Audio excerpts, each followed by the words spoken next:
Hey, Ernie. What are the feelings, emotions ahead of a pivotal Game 7 like this for today? Yeah, it's a good mix of nerves, excitement. This is what it's all about. So we're ready for the moment. Other questions for Ernie? Yes, we'll get you the microphone. You guys played really well with the Shohei last one. How difficult or easy for you guys facing again like in a few days? It definitely helps that we've faced him. Going in there after never facing him is really difficult. He's a really, really good pitcher, and we're just going to have to do what we do and grind him out and capitalize on any mistakes that he makes. Yes, Gabe. Hey, Ernie, how you doing? This postseason of yours, obviously, it's not a 162 game sample, but it's also not small. The way you've performed this October, November, what might you take forward from that, just from a confidence standpoint and everything else as you continue on in your career? Yeah, it's something I can learn from every step of this journey is something I can take away and learn and use it going forward. So, any failures, any successes are all learning curves, and it's a great experience being able to play in the postseason and have some success and have some failures at the same time. So, just definitely going to use that going forward. Last row to your right, Ernie. Ernie, after that 18-inning loss, I remember IKF saying, he had a hard time, sleeping at night, thinking of all the little plays that didn't work out and made the game go their way. Can you draw anything from that 18-inning loss, which was devastating at the very end, to use that after yesterday's game and bounce back today and just forget about it? Yeah, it's a similar feeling. Yeah. It really is. At the end of the day, you got to win one baseball game. It's the mindset we've taken the whole postseason, and it's really worked for us. So we show up today, we do our jobs, and kind of let everything take care of itself. First row to your left, Ernie. Ron. How, after this is over, would you like this Blue Jays team to be defined in people's minds? Yeah, I think no matter how tonight goes, this is the most fun I've ever had playing baseball.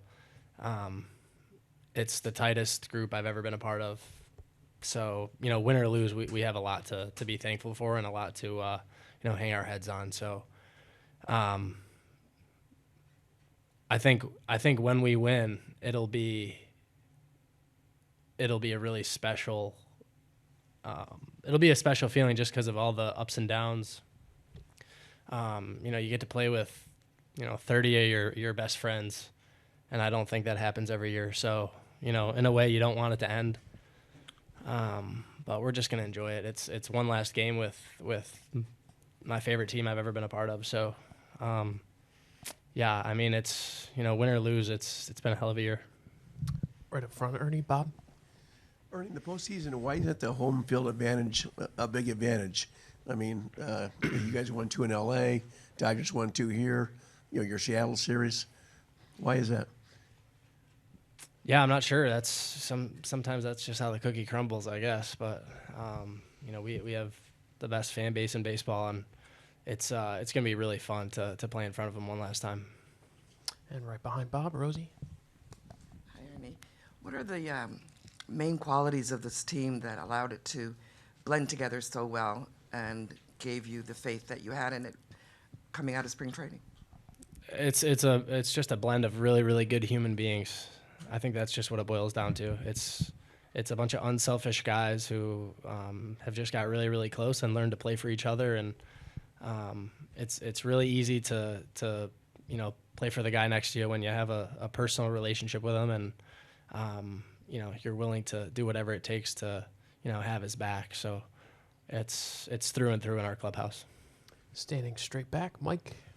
Hey, Ernie, this is, as we just heard from you, this is a group I know that you take a lot of pride in and is really close. Does it register for you that the whole discussion, it feels like, around the baseball world about this World Series is just the Dodgers? and what they're doing and why they're doing and why this is, going to Game 7, and as opposed to shining a spotlight on this team. It feels like you're not just the underdog, but it in the coverage, it feels like you guys have kind of been ignored even this far into the series. They have a great team. There's no denying it. They're one of the best teams probably ever, put together. And we've taken them to 7 games, so that's got to say something about us. But we're fine with that. We're fine with, kind of flying under the radar. It's happened all year, so it's nothing we're new to. And, they get a lot of press, rightfully so. They're, like I said, they're a great team. But, I'd take the guys in our clubhouse any day of the week. Second row, your left, Ernie. Hi, Ernie. So we all know that you and all the guys in the Blue Jays clubhouse didn't want to come and play today, but how exciting is it to play in a Game 7 at the World Series? Yeah, it's what you dream of as a kid. I've played in quite a few Game 7s in my backyard over the years, so it's going to be a lot of fun. It's why I play the game. It's everything I've dreamed of. It's a chance to win a World Series is, not everybody gets to say that, so we're going to enjoy that. Last row on your left. Did Shy. you sleep well last night? No, God, no. No, I didn't get any sleep. I think I maybe slept an hour or two. And I got here a little extra early. So, I couldn't wait to get to the field today. I just one more day to hang with the boys and get everything we got. So, I didn't sleep at all. On the last row on your left, Shy. Hey, Aaron. Given what you just said before about the closeness of this team, the way you guys play for each other, what wider lessons would you want the team to draw from the way that you guys built that? Is there something that you think is applicable year to year in terms of creating the environment you have? Yeah, 100%. I think, and it didn't start this year. It started in years past with, great players and great people that have been in this organization who have, began a culture. And I think, moving forward in spring trainings when you got everybody together all through the minor leagues and all staff members, like it is truly a culture that we've built and we're really, really proud of. And that I think, anyone who comes up is going to be just ingrained in the culture that we've created because it's like you see Trey come up. He just got drafted last year. And he has just fit in right away. It's guys who've come up from Buffalo all season and done their job, to the best of their ability. It's been amazing. Every single guy who is in our lineup, walks in our clubhouse is ready to roll. And I'm confident that this isn't just going to be this year. It's going to be years to come. What are the key ingredients you feel that need to be carried over year to year? I keep saying, the character, the types of people that are, brought into this organization, and it's no accident that, all the guys at the trade deadline are, really, really solid individuals. They're not just good baseball players. So I think our front office deserves all the credit in the world for putting together a team and an organization of great people, and I think that will absolutely continue. Third row on your left, Ernie. Hi, I'm just wondering what it means to you to be representing Canada's team. I mean, these fans have really never lost hope throughout this postseason run for you guys, and for good reason. But yeah, how do you kind of keep that extra pressure, I guess, in check during a Game 7 like this? Yeah, it's a privilege, I think. I was walking into the stadium today and I got tapped on the shoulder. It was a guy who's like, "Hey, I came in from Vancouver. Like I flew last night to come see this.